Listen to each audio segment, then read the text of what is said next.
out there, and then inside, and then born again. That would convince her. It didn't. 7 years of letter writing, of witnessing. Mom, you don't understand. God has changed my heart.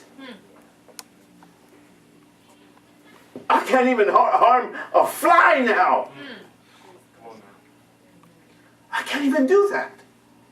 You know the first thing that God said when I was in there? Because that was me. The cup of violence, it was my drink. I wasn't into drugs. I wasn't into all that. You know, sure, I mingled with it, but it wasn't my thing. Violence was my thing. That was my thing.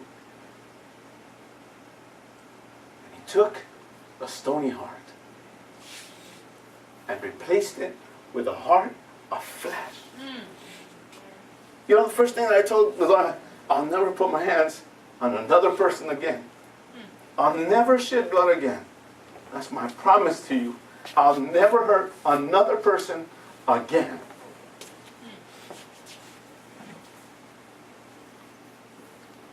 And inside, man, if you turn on a gang as a leader, it's the worst thing that you could do inside. It's the worst thing. Your life is now, you are placed on a hit list. It's a death sentence. It's a death sentence for turning on your gang. But man, I knew what God had done inside of me, and I couldn't deny it. I couldn't deny it. God gave me specific instructions to go out of solitary confinement and to tell everyone. Let them know that you're now a Christian and you want nothing to do with them. I went out of the solitary confinement. I went and I gathered everybody. And everybody was happy to see me because they thought, you know, here we are. You know, they let them out of solitary. It's going to be a fun time. I'm telling you, when I did that, all their backs turned. And I already knew what was coming. I had one who was assigned to take me out. One of my very own. And came to my cell and said, you change your mind. You change your mind, change your story, and I'll help you. But they're asking me to take you out. And then we were right there looking at each other. I said, I know what I saw. And I know what I have been right now. I know what I just experienced. I can't deny it. I'm a Christian, man. Do whatever you need to do. Do whatever it is. I know what I already played the game. I know what you need to do. I forgive you ahead of time. But I'm not turning on this Jesus. 24 hours I prayed. I prayed. And I prayed hard. Because my life was now on the list. Normally, they take you out very quick. They don't want nothing to do with you. You know that man, that same man came into my cell the next morning because that's when the racks open, the gates open. I prayed throughout the night. I held my Bible. I thought, all right, God, here it is. You know, 100%. I'm all in. I'm going to change my mind. I sat there. He walked into the cell, and he said, you better be right. You better be right. And as I thought, and I promised God, I said, I'm not going to touch him. Whatever he's going to do, he's going to stick me, he's going to, whatever it is, I'm prepared. He said, you better be right, because I can't do this to you. I'll roll with you. This was the first person that turned their life to Christ. God has a plan for you, but you and I need to stick to it. You'll never know what God's going to do. It started with just 2 of us. By the time I was done there, the calling of God was all over. Beat up. Beat up. Going to Bible studies, ripped lip and black eye and everything. And praying about it, praising God. Praising God. Thanking God that we were counted worthy to go through it. By the time I paroled, there was 200 inmates who had turned their lives to Jesus. Let me tell you something. God's calling it's a risky call. My reward is not here. My reward is not here. There will be a day. Oh man, there's going to be a day. There's going to be a day when my feet walk on streets of gold. There will be a day where the water will be clear. There will be a day when Jesus comes and puts a crown of righteousness on me and on you. Stick to God's plan. Stick to God's plan. Kimberly, I'm so proud of you. You don't even know the changes that you're doing in your life. Lady, you stick to it. Because God has a calling for your life. God has a purpose for your life.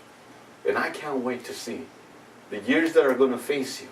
I can't wait to see, because He's going to take you from faith to faith and from glory to glory. This world ain't even ready for what God has for you.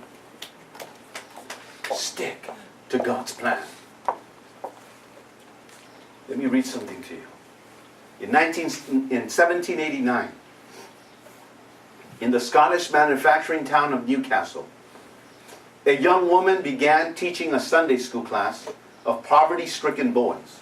The most unpromising teenager was Robert, a boy who ran with the wrong crowd, and 3 Sundays he did not return. So the teacher went to look for him, and although the superintendent had given Robert some new clothes, they were already shabby and dirty when the teacher found him. He was given another suit, and he came back to Sunday school. But Robert's friends again discouraged him from going any further, and he quit yet again. The teacher once more went to find him. When she did, she discovered that the second set of clothes had been torn. She said, "I am completely discouraged about Robert," she told the superintendent. "I guess we must just give up on him." "Oh no, don't do that," he said. "I believe that there is still hope. Try him one more time." They gave Robert a 3rd suit, and this time he began to attend faithfully. Robert Morrison became a Christian, and 9 years later, just 9 years later, he became the first Protestant missionary to China. He would translate the Bible into Chinese and brought the Word of God to millions of people. You never know who you're going to touch. You never know. You never know what you're able to do with God. That's why it's so important. Allow your hearts and your lives to be anchored to this gospel. Allow God to do His thing. You're not going to get it all right. I'm not going to get it all right. I know what you're thinking, but Pastor, you must have it all right. No. I haven't even scratched the surface.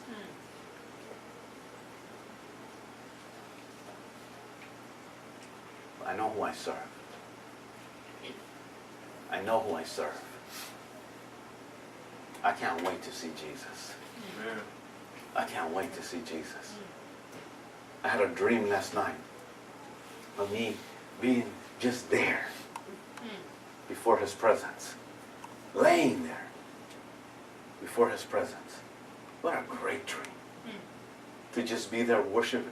He even comes into my dreams and gives His beloved sweet sleep.